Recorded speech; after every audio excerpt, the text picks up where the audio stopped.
ಹರೇ ಕೃಷ್ಣ, ಎಲ್ಲರಿಗೂ ನಮಸ್ಕಾರ. Welcome back to my YouTube channel.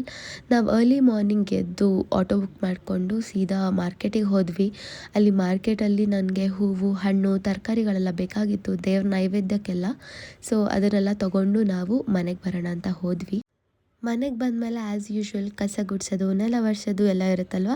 ಇದೆಲ್ಲ ಮಾಡಿಕೊಂಡು ನಾನು ಮನೆ ಮುಂದೆ ಈ ಥರ ರಂಗೋಲಿ ಹಾಕಿದ್ದೆ. ಆ್ಯಂಡ್ ಮನೇಲಿ ಆಲ್ರೆಡಿ ಪೂಜೆ ಎಲ್ಲ ಆಗಿತ್ತು ಆ್ಯಂಡ್ ಅದನ್ನು ಕ್ಲಿಪ್ಪಿಂಗ್ಸ್ ತೊಗೊಂಡಿಲ್ಲ. ಇದೊಂದು ಸಣ್ಣ ಕ್ಲಿಪ್ಪಿಂಗ್ ಇತ್ತು, ಸೊ ಹಾಗಾಗಿ ಇನ್ಸರ್ಟ್ ಮಾಡ್ತಾಯಿದ್ದೀನಿ. ಆ್ಯಂಡ್ ಇಲ್ಲಿಂದ ವ್ಲಾಗ್ ನಾನು ಕಂಟಿನ್ಯೂ ಮಾಡ್ತೀನಿ, ನೋಡಿ. ಹೇ ಕೃಷ್ಣ. ಸೊ ಇವಾಗ ಪೂಜೆ ಎಲ್ಲ ಆಯಿತು ಆ್ಯಂಡ್ ಇವಾಗ ನನ್ನ ಗಂಡ ಹೋಗಿದ್ದಾನೆ ಕೆಲಸಕ್ಕೆ. ಆಲ್ಮೋಸ್ಟ್ ಮಧ್ಯಾಹ್ನ ಬರ್ತಾನೆ. ಇವಾಗ ದಾಳಿಂಬೆ ಹಣ್ಣನ್ನ ನೈವೇದ್ಯಕ್ಕೆ ಇಟ್ಟಿದ್ದೀನಿ ದೇವರಿಗೆ ಸದ್ಯಕ್ಕೆ. ಮಧ್ಯಾಹ್ನ ರಾಮ ಹುಟ್ಟಿರೋದು 12:27 ಅಂತ ಇದೆ. ಹಾಗಾಗಿ ನಾನು 12:20 ದೇವ್ರಿಗೆ ನೈವೇದ್ಯ ಮಾಡ್ತೀನಿ. ರಾಮನಿಗೆ ನೈವೇದ್ಯ ಮಾಡೋದು ಪಾನಕ, ಮಜ್ಜಿಗೆ ಮತ್ತೆ ಕೋಸಂಬರಿ, ಎಲ್ಲರಿಗೂ ಗೊತ್ತೇ ಇದೆ ಅದು. ಹಾಗಾಗಿ ಅದನ್ನ ಬೇಗ ಬೇಗ ನೈವೇದ್ಯಕ್ಕೆ ಮಾಡ್ತೀನಿ. ಬೆಳಗ್ಗೆ ಮಾರ್ಕೆಟಿಗೆ ಹೋಗೋವಾಗಲೇ ನಾನು ಬೇಳೆನ ನೆನೆಸ್ಕೊಂಡಿದ್ದೆ. ಸೊ ಆಲ್ಮೋಸ್ಟ್ ಒಂದು 4 hours ನೆಂದಿದೆ ಇದು. ಸೊ ಅದನ್ನು ನಾನು ಬೆಳಗ್ಗೆ ತೋರಿಸೋದು ಮರ್ತೋದೆ. ಸೊ ಇವಾಗ ತೋರಿಸ್ತಾ ಇದ್ದೀನಿ. ನಾನು ನೀಟಾಗಿ ಮತ್ತೊಮ್ಮೆ ವಾಶ್ ಮಾಡಿಕೊಂಡು ಕೋಸಂಬರಿ ಮಾಡ್ತೀನಿ. ಈಗ ಒಂದು ಪ್ರಾಬ್ಲಮ್ ಆಗಿದೆ. ಏನಂತ ಅಂದರೆ, ಇವಾಗ ನನ್ನ ಹತ್ರ ಕ್ಯಾರೆಟ್ನ ತುರಿಯೋದಕ್ಕೆ ಆ ತುರಿಯೋ ಮಣೆ ಎಲ್ಲೋ ಹಾಕ್ಬಿಟ್ಟಿದ್ದೀನಿ. ಇದು ಕಾಲ್ ಮಾಡಿದ, ಸೊ ಸ್ಟಾಪ್ ಮಾಡಿದೆ. ಆ್ಯಂಡ್ ಇವಾಗ ನಂದೇನು ಪ್ರಾಬ್ಲಮ್ ಆಗಿದೆ ಅಂತಂದರೆ, ಈ ತುರಿಯೋದಿರುತ್ತಲ್ಲ ಗೈಸ್, ತುರಿಯೋ ಮಣೆನ ಎಲ್ಲೋ ಇಟ್ಬಿಟ್ಟಿದ್ದೀನಿ. ಎಲ್ಲಿ ಇಟ್ಟಿದ್ದೀನಿ ಅಂತ ನಂಗೆ ನೆನಪಾಗ್ತಾ ಇಲ್ಲ. ಬಟ್ ಇವಾಗ ನನಗೆ ಕ್ಯಾರೆಟ್ ತುರಿಯೋಕೆ ಬೇಕೇ ಬೇಕು. ಸೊ ಇವಾಗ ಏನು ಮಾಡಲಿ? ಸಣ್ಣ ಸಣ್ಣಕ್ಕೆ ಹೆಚ್ಚಲ ಉದ್ದಕ್ಕೆ, ಅಥವಾ ಇದರಲ್ಲೇ ಹಾಗೆ ಗ್ರೇಟ್ ಮಾಡಿಬಿಡ್ಲಾ ಅಂತ ಯೋಚನೆ ಮಾಡ್ತಾ ಇದ್ದೀನಿ. ಲೆಟ್ಸಿ, ನಿಮ್ಮ ಹತ್ರ ಇದ್ರೆ ನೀಟಾಗಿ ತುರ್ಕೊಳ್ಳಿ, ಆಯಿತಾ? ತುರ್ಕೊಳ್ಳಿ. ಆ್ಯಂಡ್ ಇದನ್ನು ನಾನು ತುರಿಬೇಕಾ, ಸ್ಲೈಸ್ ಮಾಡಬೇಕಾ, ಏನು ಮಾಡಬೇಕು ಅಂತ ಯೋಚನೆ ಮಾಡಿಬಿಟ್ಟು ವಾಪಸ್ ಬರ್ತೀನಿ. ಸೊ ನಾನು ಹೆಂಗೆ ಮಾಡಿದ್ದೀನಿ ಅಂದರೆ, ಈ ಥರ ಸಣ್ಣ ಸಣ್ಣಕ್ಕೆ ಹೆಚ್ಕೊಂಡಿದ್ದೀನಿ. ನಿಮಗೆ ತೋರ್ಸಕ್ಕಂತ ಇಷ್ಟೇ ಇಟ್ಕೊಂಡೆ, ಬಿಕಾಸ್ ನಾನಿಲ್ಲಿ ಆಲ್ರೆಡಿ ಮಿಕ್ಸ್ ಮಾಡಿಬಿಟ್ಟಿದ್ದೀನಿ ಬೇಳೆಗೆ. ಈ ಥರ ಪುಟ್ಟಕ್ಕೆ ಹೆಚ್ಕೊಂಡಿದ್ದೀನಿ. ಈ ಥರ ಇದನ್ನು ಹೆಚ್ಚೋಷ್ಟೊತ್ತಿಗೆ ಟೈಮ್ ಆಗೋಯ್ತು. ಹೋಗ್ಲಿ ಬಿಡಿ. ಇವಾಗ ಸೌತೆಕಾಯಿನ ಪುಟ್ಟಕ್ಕೆ ಹೆಚ್ಕೊಳ್ಳೋಣ. ನಾನು ಕೂದಲು ಕಟ್ಕೊಂಡ್ಬಿಟ್ಟೆ, ಬಿಕಾಸ್ ದೇವ್ರಿಗೆ ನೈವೇದ್ಯ ಮಾಡೋದ್ರಿಂದ ನನಗೆ ಕೂದಲೆಲ್ಲ ಮುಟ್ಕೊಂಡು ಮಾಡೋಕ್ಕೆ ಒಂಥರ ಇರಿಟೇಷನ್ ಆಗುತ್ತೆ. ಆ್ಯಂಡ್ ಒಂದು 50 ಸಲ ಕೈ ತೊಳಿತಾ ಇದ್ದೀನಿ ಅವಾಗಲಿಂದ. ಸೊ ಅದೆಲ್ಲ ಕಷ್ಟಗಳೇ ಬೇಡ ಅಂತ ಕೂದಲು ಕಟ್ಕೊಂಡ್ಬಿಟ್ಟಿದ್ದೀನಿ. ಯಾಕಂದರೆ ದೇವರಿಗೆ ನೈವೇದ್ಯ ಮಾಡುವಾಗ ಆಲ್ವೇಸ್ ರಿಮೆಂಬರ್, ನಿಮ್ಮ ಕೂದಲು ಟಚ್ ಆಗೋದು ಅಥವಾ ಎಂಜಲು, ಮುಸ್ರೆ ಇದೆಲ್ಲ ಏನೂ ಇರಬಾರ್ದು ದೇವರಿಗೆ ನೈವೇದ್ಯ ಮಾಡುವಾಗ. ಸೌತೆಕಾಯಿನ ಪುಟ್ಟಕ್ಕೆ ಹೆಚ್ಚೋಣ. ಸೊ ಇವಾಗ ಇದನ್ನು ನೋಡಿ, ಹಾರಿಸಾಂಟಲಾಗಿ ಮತ್ತು ವರ್ಟಿಕಲ್ಲಾಗಿ ಒಂದು ಸ್ವಲ್ಪ ಚಾಪ್ ಮಾಡ್ಕೊಬೇಕು. ಅದಾದಮೇಲೆ ಅದನ್ನು ಸಣ್ಣ ಸಣ್ಣಕ್ಕೆ ಹಾಗೆ ಹೆಚ್ಚಬೇಕು. ಆವಾಗ ತುಂಬ ಸಣ್ಣ ಸಣ್ಣಕ್ಕೆ ಕಟ್ಟಾಗುತ್ತೆ. ಕಟ್ ಮಾಡ್ಕೊಂಡಿರೋ ಸೌತೆಕಾಯಿನ ನಾನಿವಾಗ ಈ ಸಲಾಡಿಗೆ ಆ್ಯಡ್ ಮಾಡ್ಕೊಳ್ತಾ ಇದ್ದೀನಿ. ಇದ್ರ ಆಲ್ರೆಡಿ ನೀವು ನೋಡ್ದಂಗೆ ಬೇಳೆ ಇದೆ, ಕ್ಯಾರೆಟ್ ಇದೆ. ಇವಾಗ ಮತ್ತೆ ನಾನು ಕುಕುಂಬರ್ನ ಆ್ಯಡ್ ಮಾಡಿದ್ದೀನಿ. ಈ ಐಟಮ್ಸ್ ಬೇಕು. ಇದನ್ನು ನೀಟಾಗಿ ವಾಶ್ ಮಾಡ್ಕೊಳ್ಳೋಣ.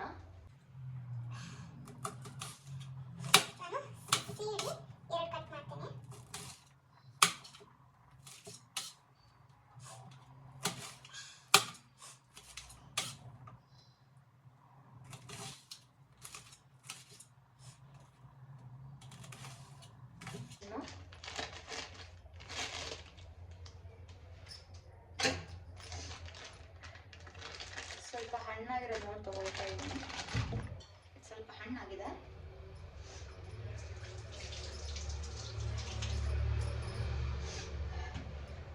ನಿಂಬೆ ಹುಳಿ 2 ಬೇಕಾಗಬಹುದು. ಸ್ವಲ್ಪ ನೀಟಾಗಿ ಮಾಡಿ ಈಗ ಕಟ್ ಮಾಡಿ ಇಟ್ಕೊಂಡು ಇನ್ನೊಂದು ತಗೊಳ್ಳೋಣ.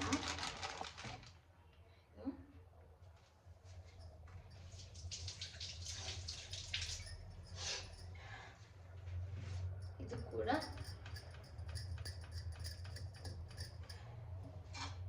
ತಗೊಂಡು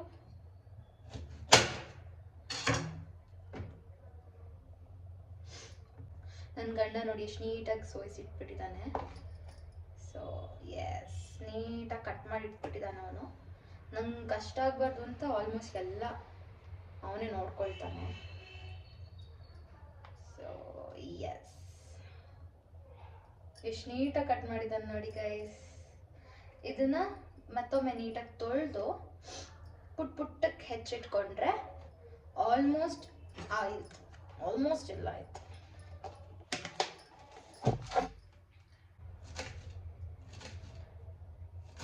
ಇದನ್ನ ಕೊನೆಯಲ್ಲಿ ಹಾಕೋದು. ಅದೇ ನಾನು ರೆಡಿ ಮಾಡಿ ಇಟ್ಕೊಳ್ತಾ ಇದ್ದೀನಿ ಅಷ್ಟೇ.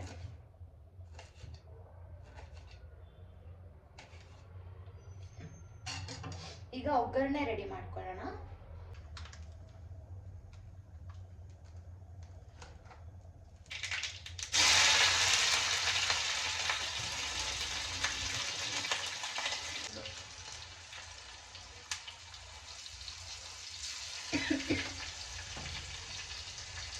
ಸೊ ಬೆಲ್ಲನ ನಾನು ಫುಲ್ ನೀಟಾಗಿ ಕುಟ್ಟಿ, ಅಂದರೆ ತುಂಬ ಕಂಪ್ಲೀಟಾಗಿ ಏನು ಕುಟ್ಟಿಲ್ಲ, ಅಟ್ಲೇ ಒಂದು 3-4 ಭಾಗ ಮಾಡಿದ್ದೀನಿ. 3-4 ಭಾಗ ಮಾಡಿ ಇವಾಗ ಅದಕ್ಕೆ ನೀರು ತುಂಬಿಸಿಟ್ಟಿದ್ದೀನಿ. ಐ ಮೀನ್ ಬೆಲ್ಲ ಕ್ಲೋಸ್ ಆಗೋವರೆಗೂ ನೀರು ತುಂಬಿಸಿಟ್ಟಿದ್ದೀನಿ. ಈ ಕಡೆ ಕರ್ಬೂಜನ ನೀಟಾಗಿ ಹೆಚ್ಕೊಳ್ಳೋಣ ಫಸ್ಟು. ನಾನು ಎರಡು ಕ್ಯೂಬ್ಸ್ನ ಸಪ್ರೇಟ್ ಮಾಡಿ ಇಟ್ಕೊಂಡಿದ್ದೀನಿ. ಬಿಕಾಸ್ ಪಾನಕದ ಮಧ್ಯ ಇದ್ರದ್ದು ಪಲ್ಪ್ ಸಿಗ್ತದೆ, ತುಂಬ ಚೆನ್ನಾಗಿರುತ್ತೆ ಅಂತ ಈ ಥರ ಎರಡು ಮಾಡಿ ಇಟ್ಕೊಂಡಿದ್ದೀನಿ. ಒಂದನ್ನು ನುಣ್ಣಗೆ ರುಬ್ತೀನಿ ಆ್ಯಂಡ್ ಇನ್ನೊಂದನ್ನು ಹಾಗೆ ಇದಕ್ಕೆ ಪಾನಕಕ್ಕೆ ಹಾಕ್ತೀನಿ. ನೋಡಿ, ನಾನು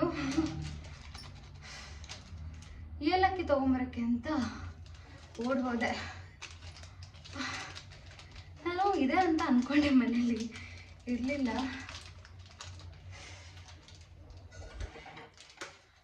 ಓಡಿ ಟೈಮ್ ಆಗಿಬಿಡುತ್ತೆ ಅಂತ ಅಷ್ಟೆ. ಯಾಕಂತಂದರೆ 12:20ಕ್ಕೆ ನಾನು ನೈವೇದ್ಯ ಮಾಡಬೇಕು. ಇನ್ನು 1 hour ಟೈಮ್ ಇದೆ. ಆದರೂ ಒಂದು 5 ನಿಮಿಷ ಬೇಗ ಆದರೆ ನಮಗೆ ಒಂಥರ ನೆಮ್ಮದಿ. ಆ ಟೈಮಿಗೆ ಕರೆಕ್ಟಾಗಿ ಆಗೋಕ್ಕಿಂತ ಒಂದು 5 ನಿಮಿಷ ಬೇಗ ಆದ್ರೇ ಒಳ್ಳೆಯದು ಅಂತ ಓಡಿ ಹೋಗಿ ಬಂದೆ. ಈಗ 3 ಏಲಕ್ಕಿ ತೊಗೊಂಡಿದ್ದೀನಿ. ಇದನ್ನು ನೀಟಾಗಿ ಕುಟ್ಕೊಂಡು ಆಮೇಲೆ ಪಾನಕಕ್ಕೆ ಮಿಕ್ಸ್ ಮಾಡಬೇಕು ಆ್ಯಂಡ್ ಇದನ್ನು ರುಬ್ಕೊಬೇಕು. So let's do. ಬೆಲ್ಲದ ನೀರನ್ನು ನಾನಿಲ್ಲಿ ಸೋಯಿಸ್ಕೊಳ್ತಾ ಇದ್ದೀನಿ. ಬಿಕಾಸ್ ಅದರಲ್ಲಿ ಕಸ ಕಡ್ಡಿ ಏನಾದರೂ ಇರ್ಬೋದು ಅಂತ ಒಂದ್ಸಲ ಯಾವುದಕ್ಕೂ ಇರಲಿ ಅಂತ, ನಮ್ಮ ಸೇಫ್ಟಿಗೆ ಅಂತ ಸೋಯಿಸ್ಕೊಂಡೆ. ಅದಾದ ನಂತರ ನಾನು ರುಬ್ಕೊಂಡಿದ್ದ ಕರ್ಬೂಜನ ಆ ಬೆಲ್ಲದ ನೀರಿಗೆ ಮಿಕ್ಸ್ ಮಾಡ್ಕೊಳ್ತಾ ಇದ್ದೀನಿ. ಸ್ವಲ್ಪ ಜಾರಿಗೆ ನೀರು ಹಾಕ್ಕೊಂಡು ಮತ್ತೊಮ್ಮೆ ಮಿಕ್ಸ್ ಮಾಡ್ಕೊಳ್ತಾ ಇದ್ದೀನಿ. ಅದಾದ ನಂತರ ಅಲ್ಲಿ ಕ್ಯೂಬ್ಸ್ ಮಾಡಿ ಕಟ್ ಮಾಡಿದ್ದ ಕರ್ಬೂಜನ ಕೂಡ ಈ ಪಾನಕಕ್ಕೆ ಸೇರಿಸ್ತಾ ಇದ್ದೀನಿ. ಇದಿಷ್ಟು ಮಾಡಾದ್ಮೇಲೆ ನಮ್ಮ ರುಚಿಯಾದ ಪಾನಕ ರೆಡಿ. ಈ ಪಾನಕ ರೆಡಿ ಆಗಿದೆ. ಸೊ ಇವಾಗ ಫೈನಲ್ ಆಗಿ ಮಜ್ಜಿಗೆ ಮಾಡೋಣ. ಸೊ ಫಸ್ಟ್ ಒಂದು ಸ್ವಲ್ಪ ಮಾತ್ರ ಮೊಸರು ಹಾಕೊಳ್ಳೋಣ ಜಾರಿಗೆ, ಆಯ್ತಾ? ಜಾರಿಗೆ ಒಂದು ಸ್ವಲ್ಪ ಮೊಸರು, ಜೀರಿಗೆ, ಕ್ಯೂಮಿನ್ ಸೀಡ್ಸ್ ಅಂತಾರಲ್ಲ, ಕ್ಯೂಮಿನ್ ಹಾಕೋಣ. ಜೀರಿಗೆ, 1-2 ಮೆಣಸಿನ್ಕಾಯಿ ಹೆಸಳು ಮತ್ತೆ ಶುಂಠಿ ಅಷ್ಟೇ. ಈ ಥರ ಇದೆ. ಆ್ಯಂಡ್ ನಾನು 2 ಮೆಣಸಿನ್ಕಾಯಿ ಹೆಸರು ಹಾಕೊಂಡಿದ್ದೀನಿ. ಯಾಕೆ ಅಂತಂದರೆ ನಂಗೆ ಖಾರ ಆಗಲ್ಲ, ನನ್ನ ಗಂಡಂಗೂ ಜಾಸ್ತಿ ಖಾರ ಆಗಲ್ಲ. ಈಗ ಇದಕ್ಕೆ ಈ ಕಡಾಯಿಗೆ ಹಾಕ್ಕೊಂಡು ಚೆನ್ನಾಗಿ ನೀರು ಹಾಕೋಣ. ಯಾಕಂದರೆ ಮಜ್ಜಿಗೆ ಅಲ್ವಾ, ಸೊ ನೀರು ಚೆನ್ನಾಗಿ ಹಾಕ್ಬಿಡೋಣ.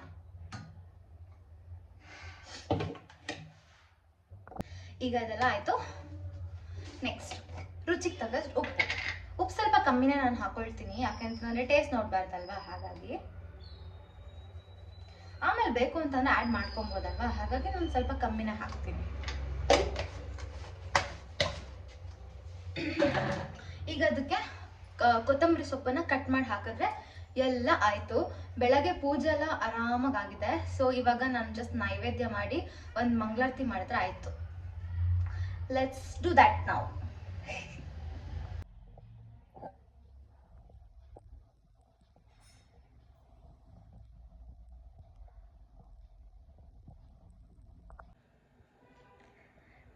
ಪೂಜೆ ಎಲ್ಲ ಆಯಿತು. ಆ್ಯಂಡ್ ಇವಾಗ ನಾನು ಪಾನಕ ಕುಡಿತಾ ಇದ್ದೀನಿ. ಬೆಳಗ್ಗೆ ಏನೂ ತಿಂದಿಲ್ಲ, ಎಳ್ನೀರು ಕುಡಿದೆ, ಏನೂ ತಿಂದಿರಲಿಲ್ಲ.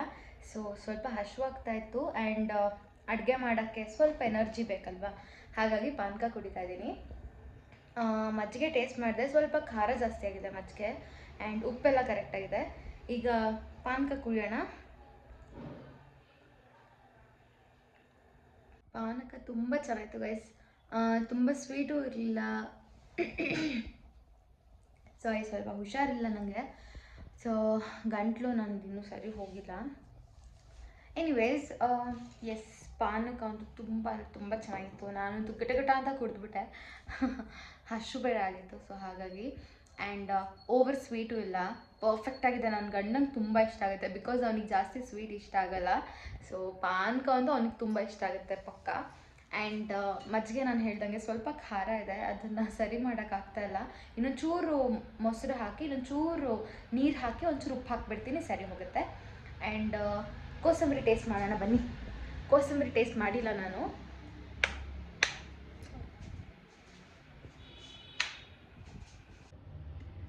ಬೇಡ್ಕೊತೀನಿ ಜಾಸ್ತಿ ಖಾರ ಇರಬಾರ್ದು ಅಂತ, ಬಿಕಾಸ್ ನಂಗೆ ಖಾರ ಆಗಲ್ಲ. ಇದರಲ್ಲೊಂದು ಮೆಣಸಿನ್ಕಾಯಿ ಬಂದುಬಿಟ್ಟಿದೆ ಗೈಸ್. ಒಂದು ನಿಮಿಷ ಟೇಸ್ಟ್ ಮಾಡೋಣ ಈಗ.